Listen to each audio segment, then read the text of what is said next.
Ahoj, já vás všechny zdravím a vítám vás u třetí epizody podcastu Na vlně života. A tahle epizoda bude taková letní, odpočinková a bude o odpočinku a zazdrojování a výživě. A já jsem Jana Rosa a je tady Veru Velehradská. Máme společný podcast, protože to máme společného v životě víc. Chceš říct, co všechno máme společného?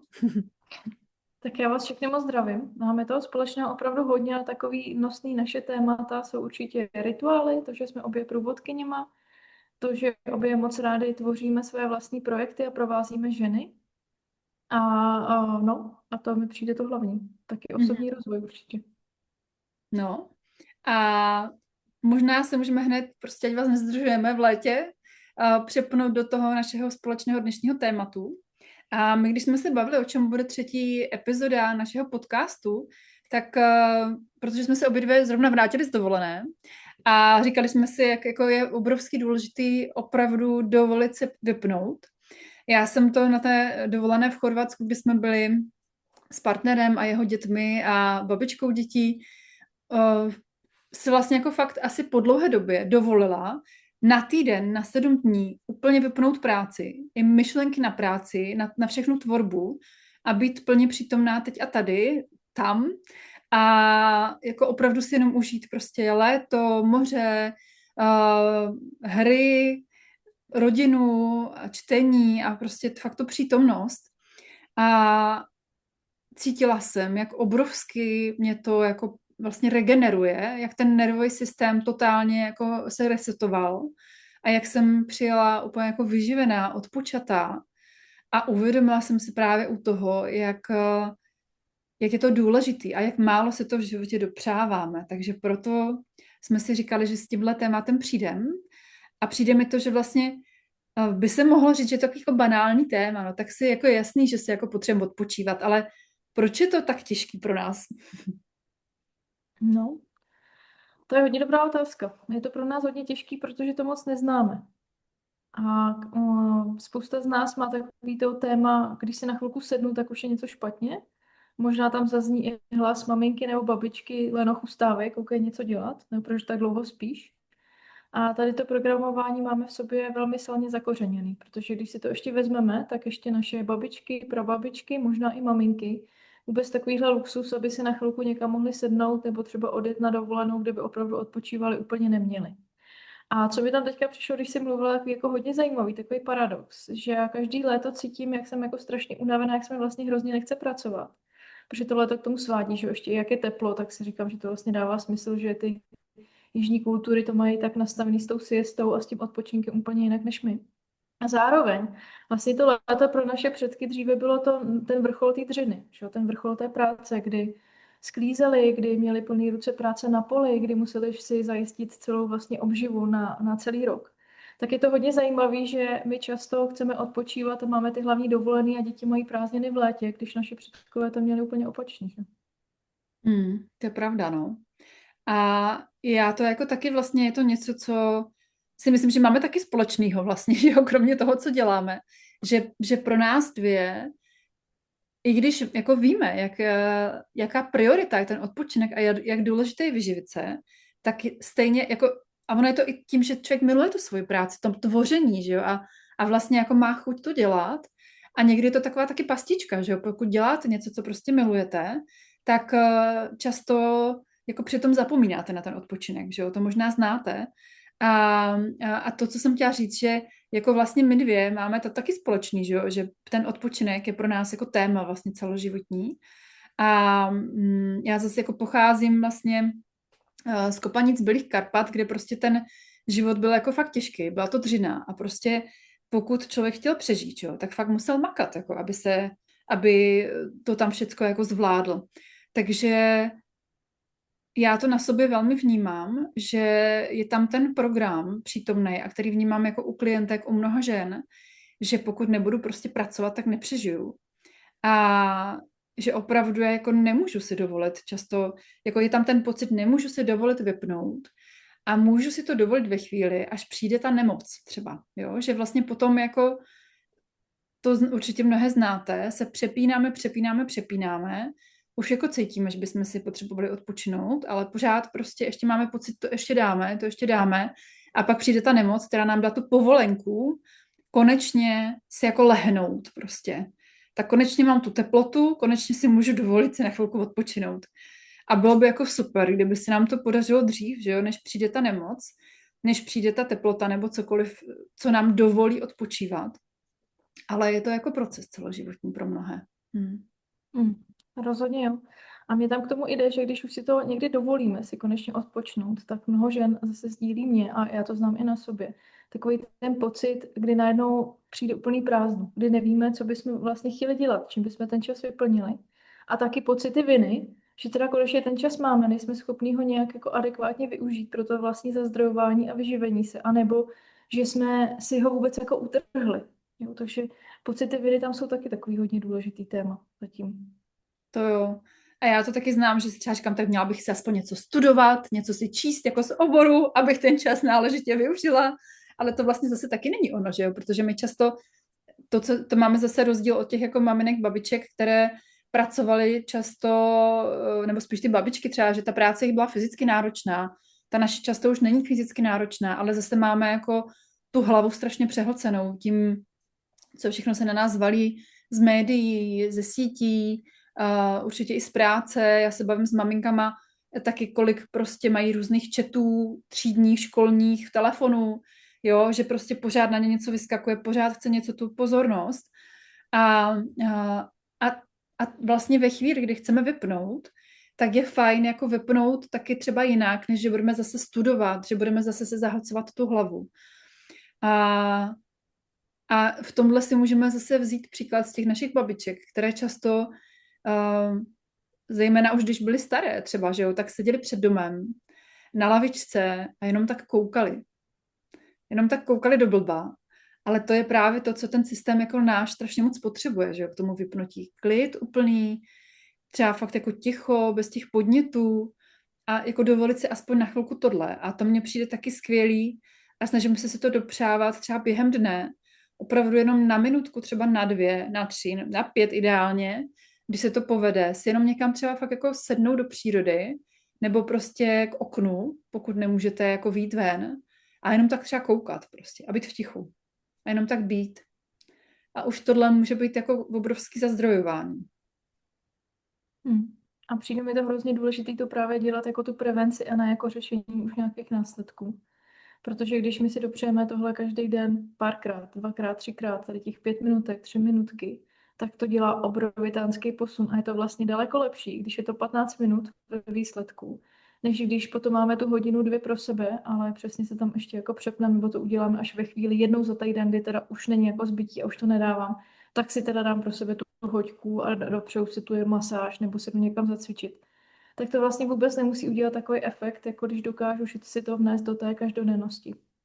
Třeba i pomáhá někdy jen tak jako sedět a zavřít oči, nebo se na chvilku lehnout na 5 minutek. A nebo si prostě v klidu vypít čaj a jenom vnímat, jak mi je. A na nic nemyslet, nic si nepřipravovat, jen tak prostě být. Ale to vypnout hlavu není úplně tak jednoduchý. Co pomáhá tobě ani na vypnutí hlavy? Je to tak, no, mně pomáhá ta příroda určitě jako a to ticho, jo, že jako dřív jsem i hodně pořád něco jako poslouchala, měla puštěnou nějakou hudbu nebo nějaký rozhovory různý a tak. A zjistila jsem, že vlastně, a to mě jako baví a mám to taky ráda, ale že potřebuji opravdu jít i potom do toho ticha úplného.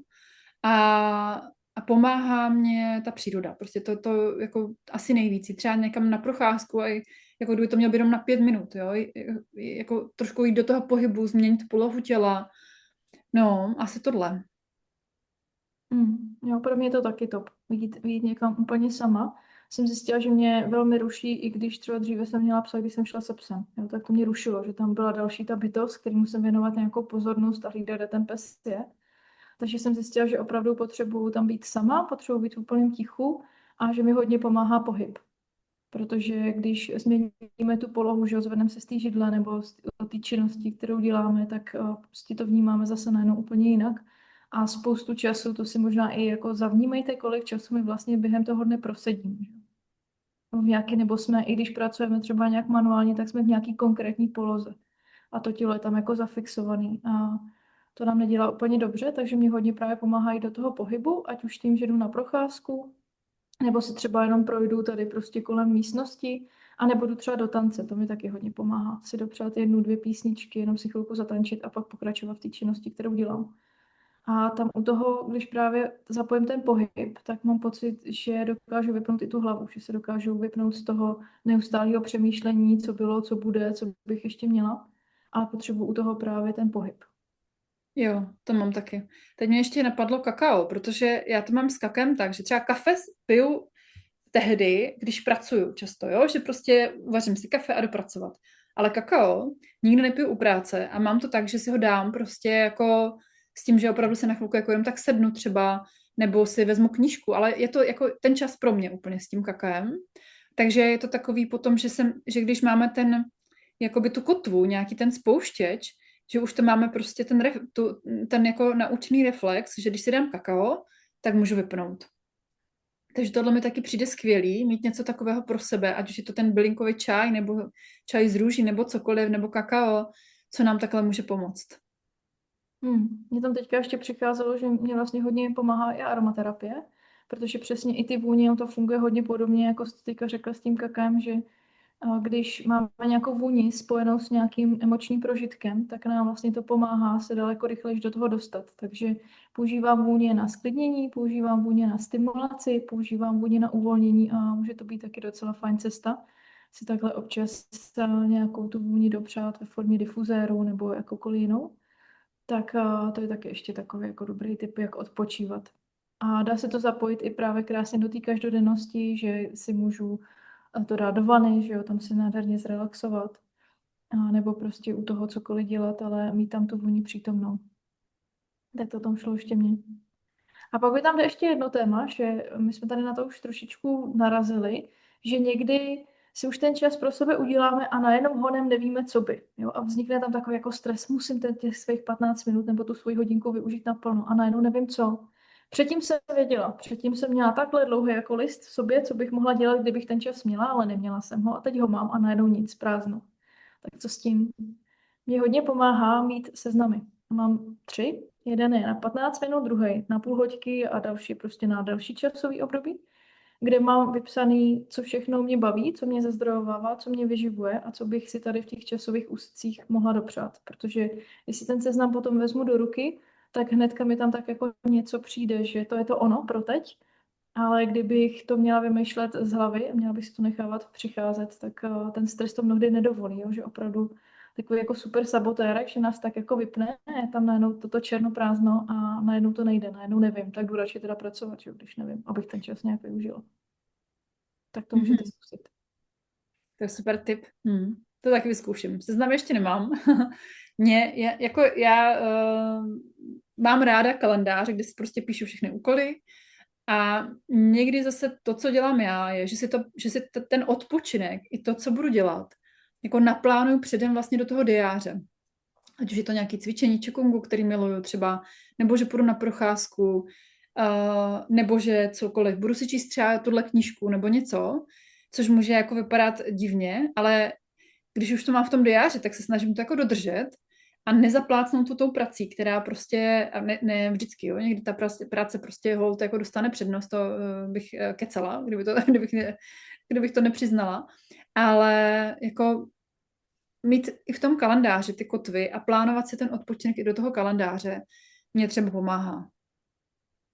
Rozhodně, já to mám taky tak a mám třeba na prosinec už napsáno teďka už vlastně od začátku roku, že nebudu pracovat, jo, nebo úplně minimálně, protože vím, že je to období, který je hodně náročný pro mě, že si toho tam děje hodně těch vnitřních procesů a že opravdu potřebuju si tam hodně odpočnout a dát si hodně prostoru pro sebe, takže beru třeba nějaký individuální klienty a tak, ale neplánuju si tam nic velkého, žádný velký programy, žádný velký věci. A mám to tak už x let a funguje mi to úplně skvěle. Jeden rok jsem na to zapomněla a bylo to peklo, než mi to došlo, že takhle to opravdu jako nepůjde, že není dobrý si tam plánovat nějaký hodně velké věci. Takže moc doporučuji si tam opravdu přesně jak říkáš, no, v tom diáři zaznamenat a i si vypozorovat u sebe, kdy vlastně máme tu velkou chuť do toho něco dělat a ten čas využít naplno. Ono to hodně souvisí se cykličností, že jo? Mohli bychom se tady začít bavit i o menstruačním cyklu, o cyklech v přírodě a tak. Ale je opravdu dobrý si to vypozorovat. Kdy mám tu chuť a začít tyhle ty věci dělat a být aktivní a kdy mám chuť věci dokončovat a udělat i věci, které mě normálně nebaví, ale pak najednou z ničeho nic na ně tu energii mám. A kdy naopak vůbec ne. A když to u sebe známe a když to víme, tak ten život může začít vypadat úplně jinak, protože s tím můžeme dopředu počítat, můžeme si to začít takhle plánovat a budeme vědět, že tady do toho období si prostě žádný velký věci dávat nebudu. A naopak tady je to období, kde na to tu sílu mít budu a kde je to možné. Takže moc doporučuji začít pracovat i s tímhle. To je skvělý. Já bych tomu ještě možná dodala, že mě třeba moc pomáhá u premenstruační fáze, hlavně jako ke konci, těsně před tou menstruací. Prostě si dát fakt jako na 10-20 minut šlofíka po obědě a vím, že když se na chvilku lehnu, tak potom jsem schopná jako se prostě zregenerovat během té chvilky a se třeba pracovat. A být mnohem efektivnější, než kdybych to neudělala. A nakonec jako ve finále, když si tohle dovolím, tak udělám té práce mnohem víc, než kdybych to neudělala.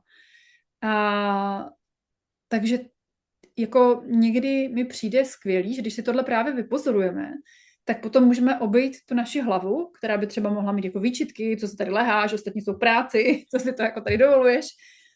Tak prostě, že si řekneme, hele, jo, lehnu si a pak půjdu zase pracovat a udělám toho mnohem víc prostě. Takže jo, jako někdy ta naše hlava to potřebuje jako racionálně vyargumentovat, aby jsme si to mohli dovolit. Přesně tak. A tím, že to máme opravdu takhle zanesený v těch svých záznamech, statistikách, jak to bylo v minulosti, tak nám to může hodně pomoct. Mm-hmm.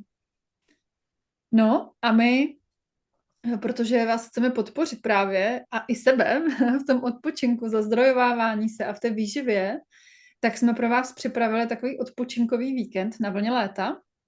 A tam budou některé ty věci, které jsme už zmiňovali. Kakao, tanec, aromaterapie, příroda a taky koně, že jo, a další jako skvělé věci, které pomáhají s tím odpočinkem, výživou, zazdrojováním. No a chceš tomu víkendu říct něco víc, že nám? Tak bude v srpnu, od 21. do 23. srpna. Proběhne tady u nás Bezděkově u Švihova v Plzeňském kraji. A náš dům je hnedka u lesa, takže na to se moc těším, že právě budeme moc kombinovat ten pobyt uvnitř s tím pobytem venku. A je to víkend, který se jmenuje Na vlně léta a opravdu chceme, aby byl hodně odpočinkový, hodně vyživující, abyste se tam sáhli na to, čím si můžete potom i v každodennosti podpořit. Není to žádný vzdělávací víkend, je to právě víkend, který je určený opravdu pro to spolu být a dělat to, co nás zkrátka bude v tu chvíli volat, co nás bude bavit, co nám bude dávat smysl a hlavně to vzít úplně na pohodu. Fakt si jako dopřát, jenom spolu být a něco si vzájemně pozdílet, inspirovat se a zároveň si užít. A přesně, jak jsi říkala, kakao, tanec, koně a cvičení. Ale v takový úplný jako jemnosti, lehkosti a opravdu v nalazení na to, jak na tom budeme s energií, kdy se nám něco bude chtít a kdy se nám nebude chtít. Bude tam určitě prostor i pro takový úplný jako bytí sami se sebou, i právě ve skupinkách. Takže já se na to osobně moc těším. Já taky a přijde mi jako vlastně důležitý, když jsem nad tím přemýšlela, tak jsem si říkala, jo, mohl by si někdo říct, tak jako odpočívat můžu i doma, že jo? No, můžu, ale často to určitě to znáte, že odpočívat doma, kde je hromada práce, kde jsou prostě partneři, děti, kteří pořád po vás něco chtějí, kde třeba je ta, jako, myslím, hromada práce nejenom jako domácích prací, ale kde na vás skáčou i nějaký úkoly, které by se třeba dali udělat, zvlášť pokud jste podnikatelky a pracujete jako z domu, že jo? Tak to může být fakt těžký, protože ten domov máte třeba spojený s tou prací, s těma povinnostma. A jako z mých zkušeností odjet z toho domu někam jinam, kde právě třeba nejsou ty jako neustále na nás skladané požadavky, nám pomůže vypnout mnohem rychleji a odpočinout si a vyživit se a zregenerovat vlastně jako víc, než by se nám to povedlo doma. Takže proto je to za mě důležité. Určitě jo. A zároveň je to i něco víc, než kdybychom odpočívali sami, protože se můžete potkat se ženama, který pro vás budou nějak inspirující, který vás někam popostrčí, třeba jenom tím, že si budete úplně běžně povídat. Je to tak. A navíc, když ty naše nervové systémy na sebe reagují, že jo? Takže když tam je jako někdo, kdo už jako je v klidu, zazdrojovaný, vyživený, kdo prostě je v tom dobrém slova smyslu vypnutý z těch neustálých jako úkolů a to-do listů, tak ty naše nervové systémy jako se vlastně od něho to načtou, že je možný se teď vypnout a být v klidu a v té skupině to jde fakt mnohem líp, no, potom. Přesně tak, takže odkaz dáme tady pod video, pod podcast, můžete se podívat a pokud budete mít jakýkoliv otázky, tak se nás určitě ptejte. Tak jo, budeme se na vás těšit, ať už u dalšího dílu podcastu nebo na vlně léta u Veru. Tak jo, mějte se moc hezky. Ahoj.